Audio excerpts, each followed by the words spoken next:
Chapter 4. Magic and Religion. The examples collected in the last chapter may suffice to illustrate the general principles of sympathetic magic in its two branches, to which we have given the names of homeopathic and contagious respectively. In some cases of magic which have come before us, we have seen that the operation of spirits is assumed, and that an attempt is made to win their favour by prayer and sacrifice.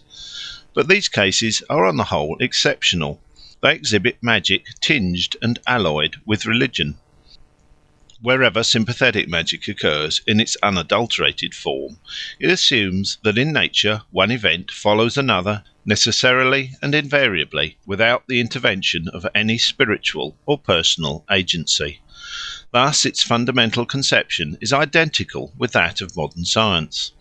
Underlying the whole system is a faith, implicit but real and firm, in the order and uniformity of nature. The magician does not doubt that the same causes will always produce the same effects, that the performance of the proper ceremony, accompanied by the appropriate spell, will inevitably be attended by the desired result, unless indeed his incantations should chance to be thwarted and foiled by the more potent charms of another sorcerer. He supplicates no higher power. He sues the favour of no fickle and wayward being. He abases himself before no awful deity.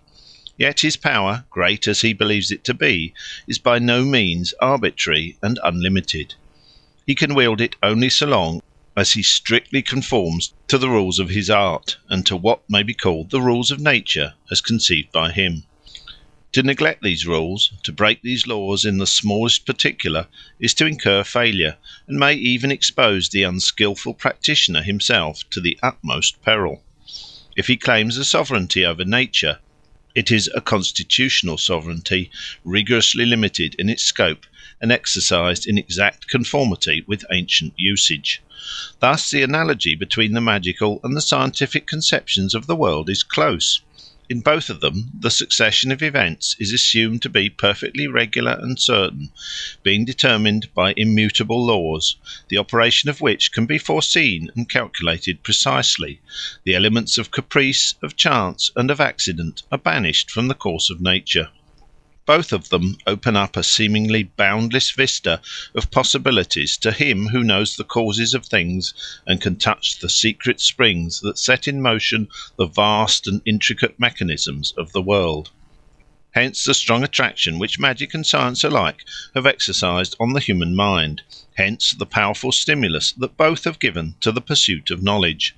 They lure the weary inquirer, the footsore seeker, on through the wilderness of disappointment in the present by their endless promises of the future. They take him up to the top of an exceedingly high mountain, and show him, beyond the dark clouds and rolling mists at his feet, a vision of the celestial city, far off it may be, but radiant with unearthly splendour, bathed in the light of dreams. The fatal flaw of magic lies not in its general assumption of a sequence of events determined by law, but in its total misconception of the nature of the particular laws which govern that sequence.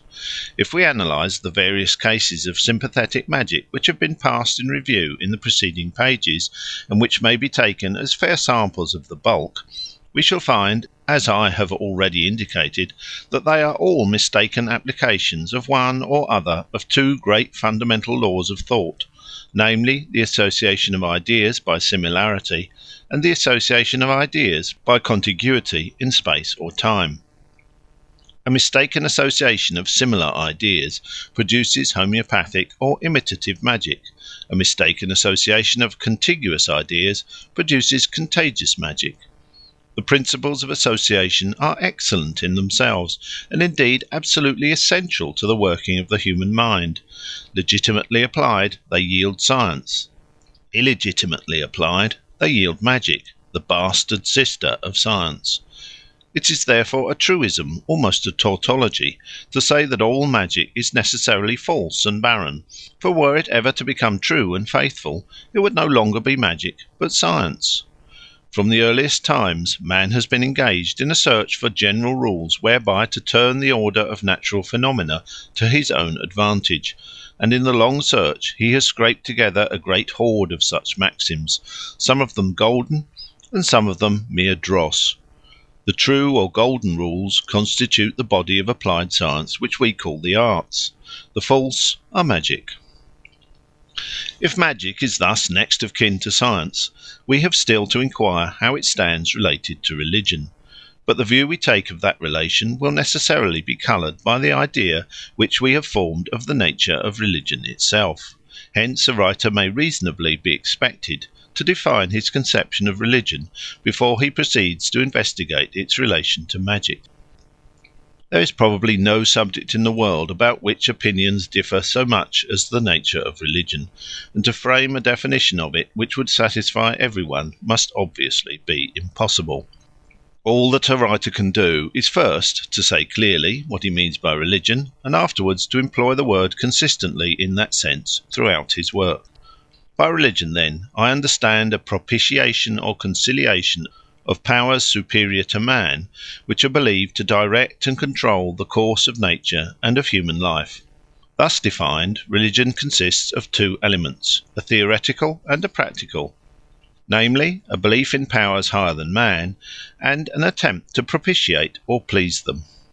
Of the two, belief clearly comes first, since we must believe in the existence of a divine being before we can attempt to please him. But unless the belief leads to a corresponding practice, it is not a religion, but merely a theology. In the language of St. James, faith, if it hath not works, is dead, being alone.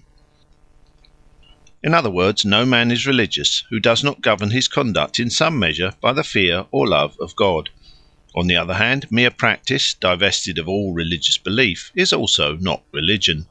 Two men may behave in exactly the same way, and yet one of them may be religious and the other not. If the one acts from the love or fear of God, he is religious. If the other acts from the love or fear of man, he is moral or immoral according as his behaviour comports or conflicts with the general good. Hence belief and practice, or, in theological language, faith and works, are equally essential to religion, which cannot exist without both of them. But it is not necessary that religious practice should always take the form of a ritual. That is, it need not consist in the offering of sacrifice, the recitation of prayers, and other outward ceremonies. Its aim is to please the deity, and if the deity is one who delights in charity and mercy and purity, more than in oblations of blood, the chanting of hymns, and the fumes of incense, his worshippers will best please him, not by prostrating themselves before him, by intoning his praises, and by filling his temples with costly gifts, but by being pure and merciful and charitable towards men. For in so doing they will imitate, so far as human infirmity allows, the perfections of the divine nature. It was this ethical side of religion which the Hebrew prophets, inspired with the noble ideal of God's goodness and holiness, were never weary of inculcating. Thus Micah says, "He hath showed thee, O man, what is good, and what doth the Lord require of thee, but to do justly, and to love mercy, and to walk humbly with thy God." And at a later time much of the force by which Christianity conquered the world was drawn from the same high conception of God's moral nature and the duty laid on men of conforming themselves to it. "Pure religion and undefiled," says St. James, "before God and the Father is this, to visit the fatherless and widows in their affliction, and to keep himself unspotted from the world." But if religion involves first a belief in superhuman beings who rule the world, and second an attempt to win their favour, it clearly assumes that the course of nature is to some extent elastic or variable, and that we can persuade or induce the mighty beings who control it to deflect, for our benefit, the current of events from the channel in which they would otherwise flow. Now this implied elasticity or variability of nature is directly opposed to the principles of magic as well as of science, both of which assume that the processes of nature are rigid and invariable in their operation, and that they can as little be turned from their course by persuasion and entreaty as by threats and intimidation. The distinction between the two conflicting views of the universe turns on their answer to the crucial question: are the forces which govern the world conscious and personal, or unconscious and impersonal? Religion, as a conciliation of the superhuman powers, assumes the former member of the alternative. For all conciliation implies that the being conciliated is a conscious or personal agent, that his conduct is in some measure uncertain, and that he can be prevailed upon to vary it in the desired direction by a judicious appeal to his interests, his appetites, or his emotions. Conciliation is never employed towards things which are regarded as inanimate, nor towards persons whose behaviour in the particular circumstances is known to be determined with absolute certainty.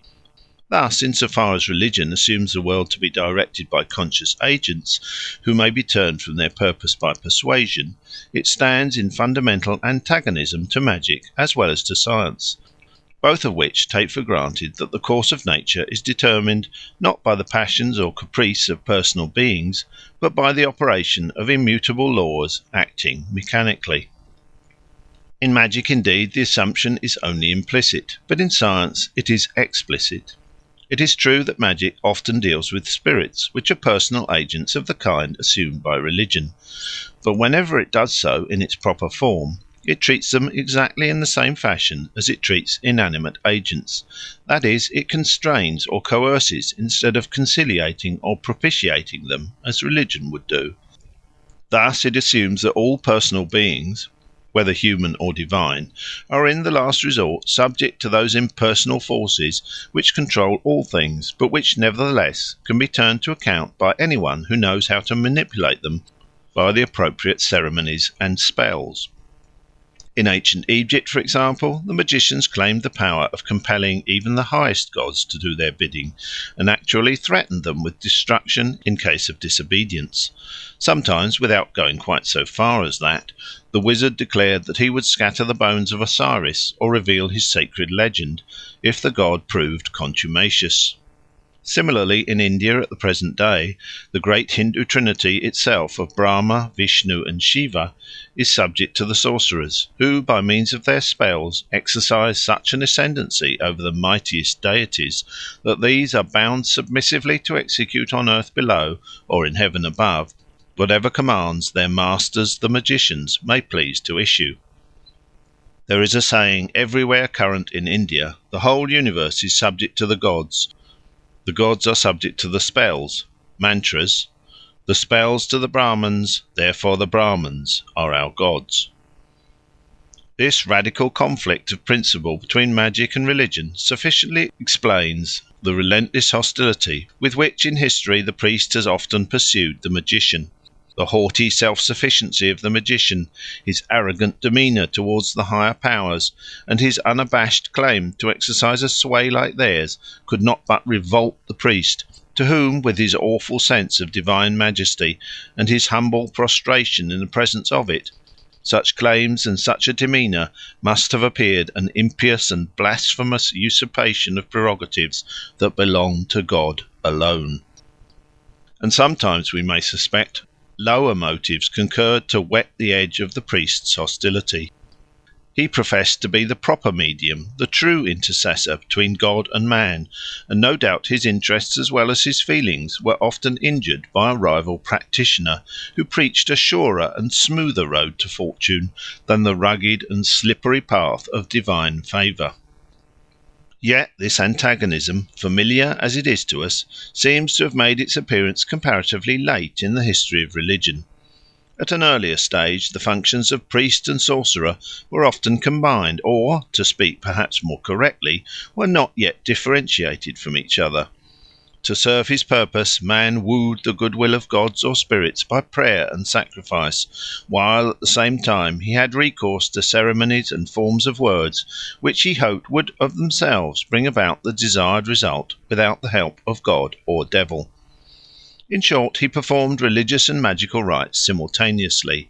He uttered prayers and incantations almost in the same breath, knowing or recking little of the theoretical inconsistency of his behaviour, so long as by hook or crook he contrived to get what he wanted. Instances of this fusion or confusion of magic with religion have already met us in the practices of Melanesians and of other peoples. The same confusion of magic and religion has survived among peoples that have risen to higher levels of culture. It was rife in ancient India and ancient Egypt.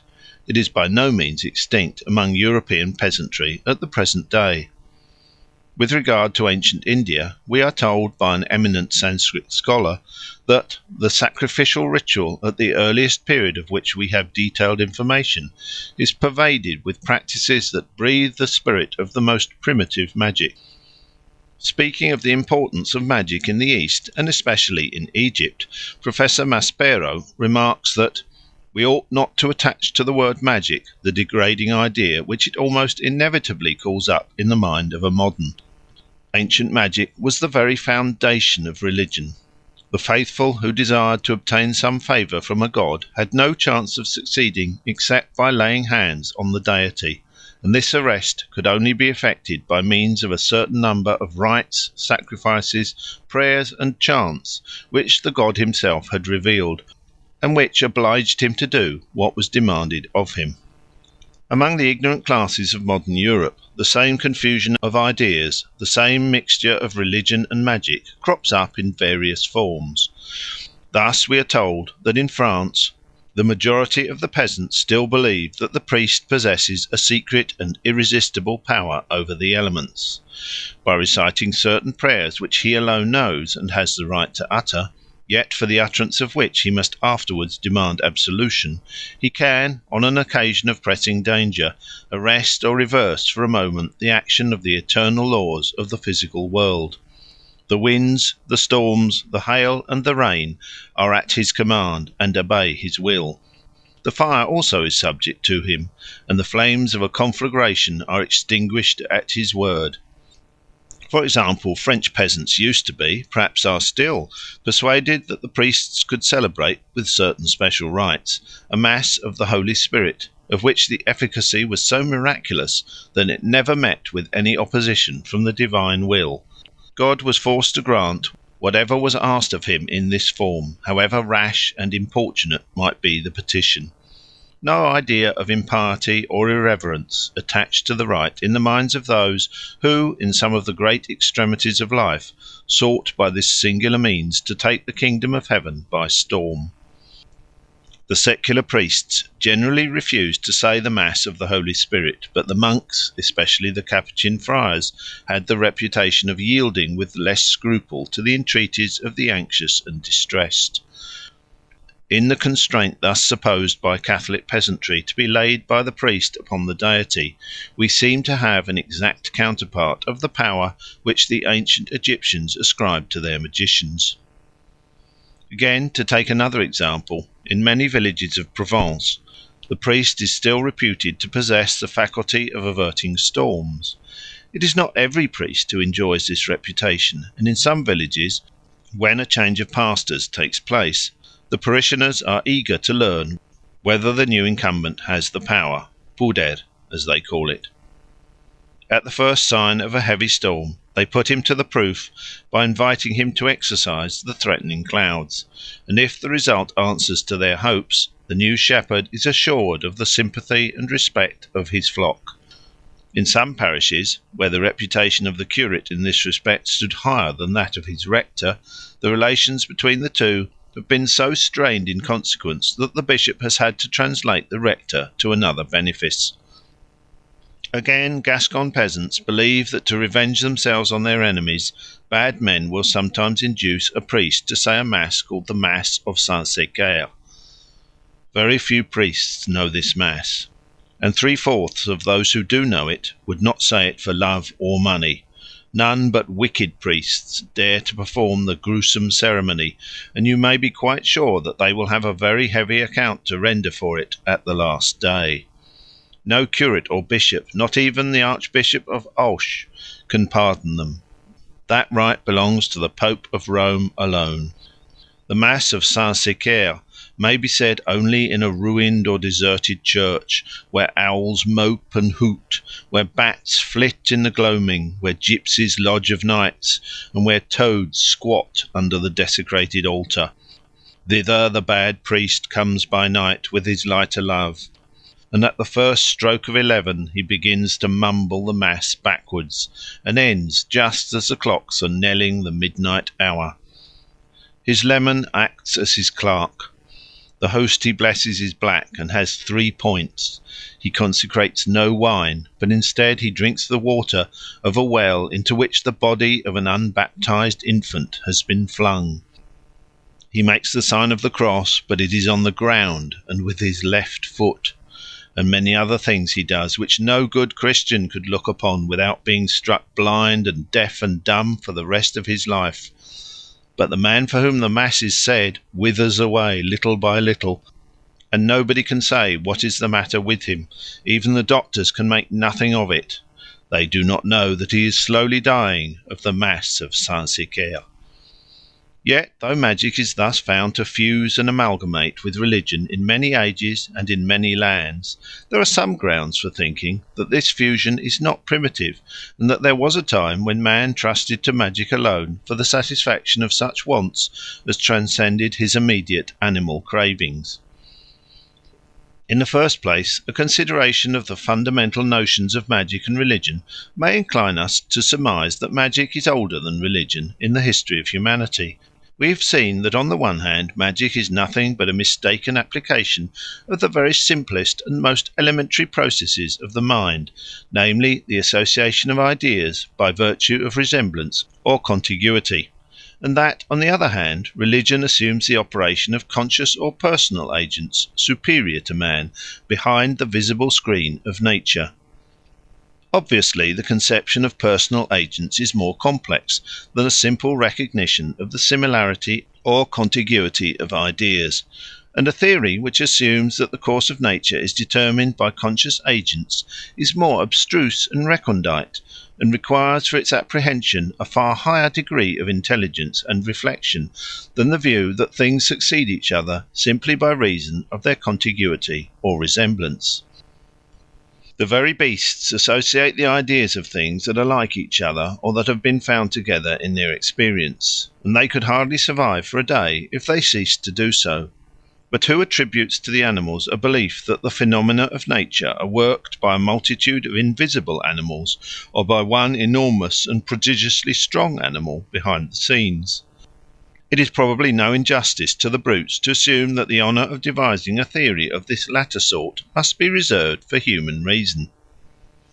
Thus, if magic be deduced immediately from elementary processes of reasoning, and be in fact an error into which the mind falls almost spontaneously, while religion rests on conceptions which the merely animal intelligence can hardly be supposed to have yet attained to, it becomes probable that magic arose before religion in the evolution of our race, and that man essayed to bend nature to his wishes by the sheer force of spells and enchantments, before he strove to coax and mollify a coy, capricious, or irascible deity by the soft insinuation of prayer and sacrifice. The conclusion which we have thus reached, deductively, from a consideration of the fundamental ideas of magic and religion, is confirmed inductively by the observation that amongst the aborigines of Australia, the rudest savages as to whom we possess accurate information, magic is universally practised, whereas religion, in the sense of a propitiation or reconciliation of the higher powers, seems to be nearly unknown. Roughly speaking, all men in Australia are magicians, but not one is a priest.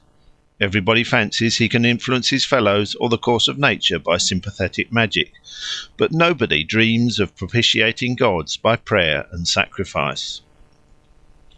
But if, in the most backward state of human society now known to us, we find magic thus conspicuously present and religion conspicuously absent, may we not reasonably conjecture that the civilized races of the world have also, at some period of their history, passed through a similar intellectual phase, that they attempted to force the great powers of nature to do their pleasure before they thought of courting their favour by offerings and prayer?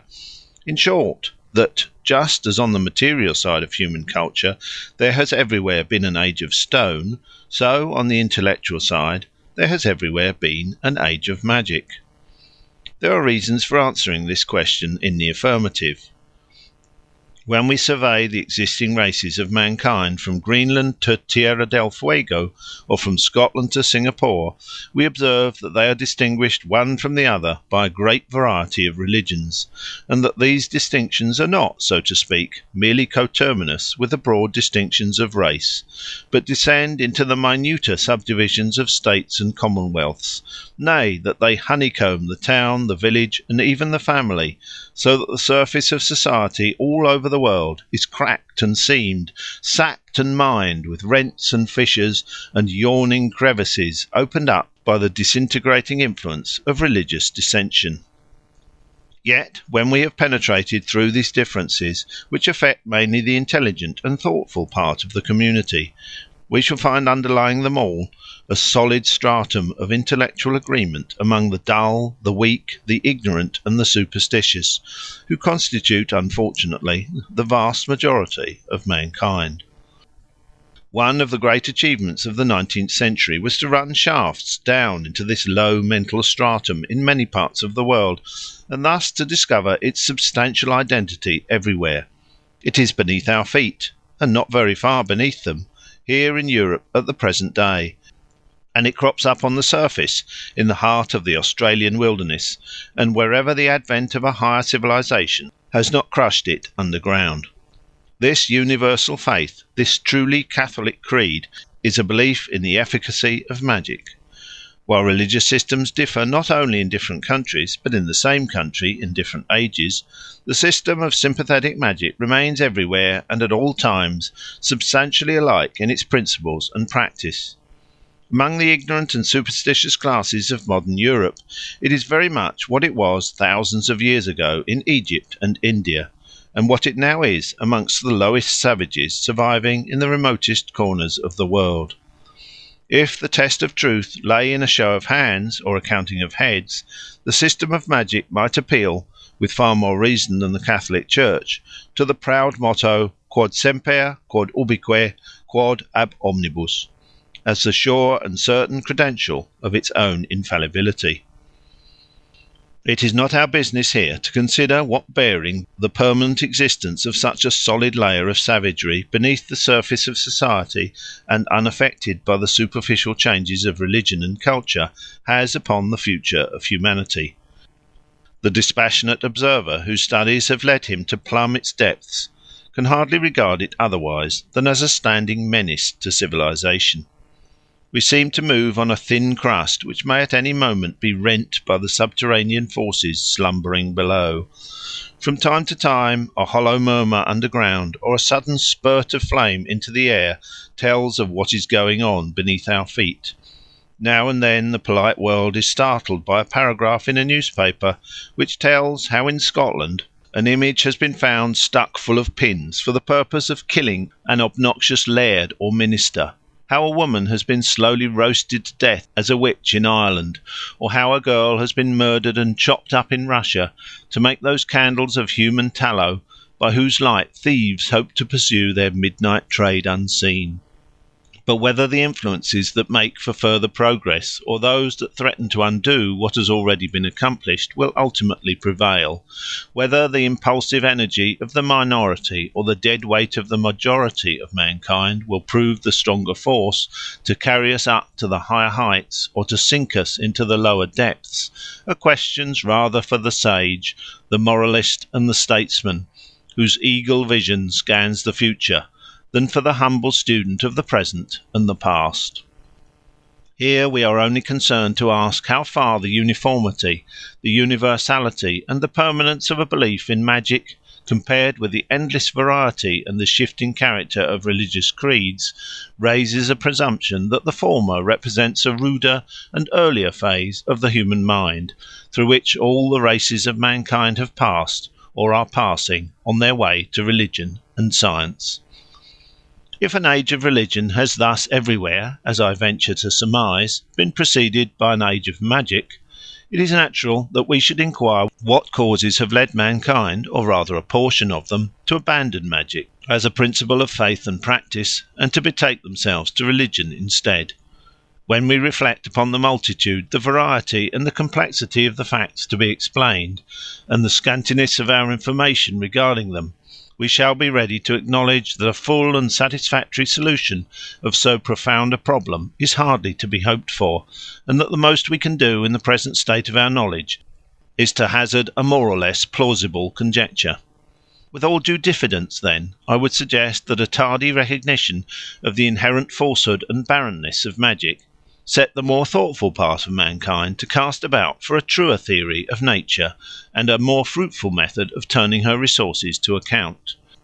The shrewder intelligences must in time have come to perceive that magical ceremonies and incantations did not really affect the results which they were designed to produce, and which the majority of their simpler fellows still believed that they did actually produce. This great discovery of the inefficacy of magic must have wrought a radical, though probably slow, revolution in the minds of those who had the sagacity to make it.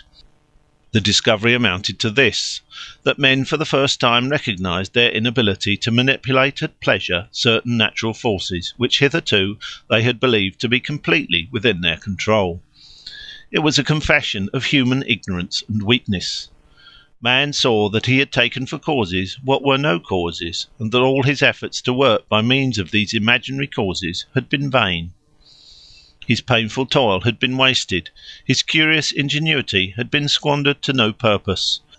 He had been pulling at strings to which nothing was attached. He had been marching, as he thought, straight to the goal, while in reality he had only been treading in a narrow circle. Not that the effects which he had striven so hard to produce did not continue to manifest themselves. They were still produced, but not by him. The rain still fell on the thirsty ground, the sun still pursued his daily, and the moon her nightly, journey across the sky. The silent procession of the seasons still moved in light and shadow, in cloud and sunshine, across the earth. Men were still born to labour and sorrow, and still, after a brief sojourn here, were gathered to their fathers in the long home hereafter. All things indeed went on as before, yet all seemed different to him from whose eyes the old scales had fallen. For he could no longer cherish the pleasing illusion that it was he who guided the earth and the heavens in their great courses, and that they would cease to perform their great revolutions were he to take his feeble hand from the wheel. In the death of his enemies and his friends he no longer saw a proof of the resistless potency of his own or of hostile enchantments. He now knew that friends and foes alike had succumbed to a force stronger than any that he could wield, and in obedience to a destiny which he was powerless to control.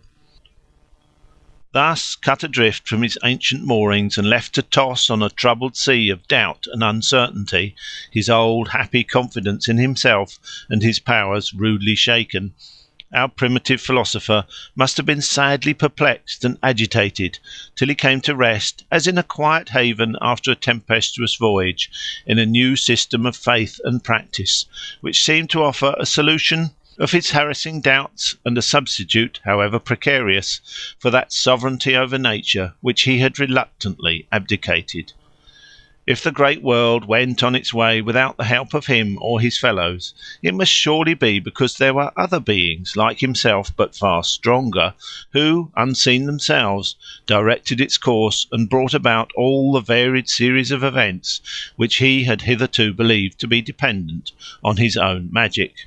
It was they, as he now believed, and not he himself, who made the stormy wind to blow, the lightning to flash, and the thunder to roll, who had laid the foundations of the solid earth, and set bounds to the restless sea that it might not pass, who caused all the glorious lights of heaven to shine, who gave the fowls of the air their meat, and the wild beasts of the desert their prey, who bade the fruitful land to bring forth in abundance, the high hills to be clothed with forests, the bubbling springs to rise under the rocks in the valleys, and green pastures to grow by still waters, who breathed into man's nostrils and made him live, or turned him to destruction by famine and pestilence and war. To these mighty beings, whose handiwork he traced in all the gorgeous and varied pageantry of nature, man now addressed himself, humbly confessing his dependence on their invisible power, and beseeching them of their mercy to furnish him with all good things, to defend him from the perils and dangers by which our mortal life is compassed about on every hand, and finally to bring his immortal spirit, freed from the burden of the body, to some happier world beyond the reach of pain and sorrow, where he might rest with them and with the spirits of good men in joy and felicity for ever. In this, or some such way as this, the deeper minds may be conceived to have made the great transition from magic to religion, but even in them the change can hardly ever have been sudden. Probably it proceeded very slowly, and required long ages for its more or less perfect accomplishment. For the recognition of man's powerlessness to influence the course of nature on a grand scale must have been gradual. He cannot have been shorn of the whole of his fancied dominion at a blow. Step by step he must have been driven back from his proud position. Foot by foot he must have yielded, with a sigh, the ground which he had once viewed as his own. Now it would be the wind, now the rain, now the sunshine, now the thunder, that he confessed himself unable to wield at will, and as province after province of nature thus fell from his grasp, till what had once seemed a kingdom threatened to shrink into a prison, man must have been more and more profoundly impressed with the sense of his own helplessness, and the might of the invisible beings by whom he believed himself to be surrounded. Thus religion, beginning as a slight and partial acknowledgment of powers superior to man, tends with the growth of knowledge to deepen into a confession of man's entire and absolute dependence on the divine. His old free bearing is exchanged for an attitude of lowliest prostration before the mysterious powers of the unseen, and his highest virtue is to submit his will to theirs. In la sua volontade è nostra pace. But this deepening sense of religion, this more perfect submission to the divine will in all things, affects only those higher intelligences who have breadth of view enough to comprehend the vastness of the universe and the littleness of man. Small minds cannot grasp great ideas. To their narrow comprehension, their purblind vision, nothing seems really great and important but themselves. Such minds hardly rise into religion at all. They are indeed drilled by their betters into an outward conformity with its precepts and a verbal profession of its tenets, but at heart they cling to their old magical superstitions, which may be discountenanced and forbidden, but cannot be eradicated by religion, so long as they have their roots deep down into the mental framework and constitution of the great majority of mankind. The reader may well be tempted to ask, how was it that intelligent men did not sooner detect the fallacy of magic? How could they continue to cherish expectations that were invariably doomed to disappointment? With what heart persist in playing venerable antics that led to nothing, and mumbling solemn balderdash that remained without effect? Why cling to beliefs which were so flatly contradicted by experience? How dare to repeat experiments that had failed so often? The answer seems to be that the fallacy was far from easy to detect, the failure by no means obvious, since in many, perhaps in most, cases the desired event did actually follow, at a longer or shorter interval, the performance of the rite which was designed to bring it about. And a mind of more than common acuteness was needed to perceive that even in these cases the rite was not necessarily the cause of the event. A ceremony intended to make the wind blow or the rain fall, or to work the death of an enemy, will always be followed, sooner or later, by the occurrence it is meant to bring to pass, and a primitive man may be excused for regarding the occurrence as a direct result of the ceremony, and the best possible proof of its efficacy. Similarly, rites observed in the morning to help the sun to rise, and in spring to wake the dreaming earth from her winter sleep, will invariably appear to be crowned with success, at least within the temperate zones, for in these regions the sun lights his golden lamp in the east every morning, and year by year the vernal earth decks herself afresh with a rich mantle of green. Hence the practical savage, with his conservative instincts, may well turn a deaf ear to the subtleties of the theoretical doubter, the philosophic radical, who presumed to hint that sunrise and spring might not, after all, be direct consequences of the punctual performance of certain daily or yearly ceremonies, and that the sun might perhaps continue to rise and trees to blossom, though the ceremonies were occasionally intermitted, or even discontinued altogether. These sceptical doubts would naturally be repelled by the other with scorn and indignation as airy reveries, subversive of the faith and manifestly contradicted by experience. Can anything be plainer, he might say, than that I light my twopenny candle on earth, and that the sun then kindles his great fire in heaven? I should be glad to know whether, when I have put on my green robe in spring, the trees do not afterwards do the same. These are facts patent to everybody, and on them I take my stand. I am a plain, practical man, not one of your theorists and splitters of hairs and choppers of logic. Theories and speculation and all that may be very well in their way, and I have not the least objection to your indulging in them, provided, of course, you do not put them in practice. But give me leave to stick to facts, then I know where I am. The fallacy of this reasoning is obvious to us, because it happens to deal with facts about which we have long made up our minds. But let an argument of precisely the same calibre be applied to matters which are still under debate, and it may be questioned whether a British audience would not applaud it as sound, and esteem the speaker who used it a safe man, not brilliant or showy perhaps, but thoroughly sensible and hard-headed. If such reasonings could pass muster among ourselves, need we wonder that they long escaped detection by the savage? End of chapter 4.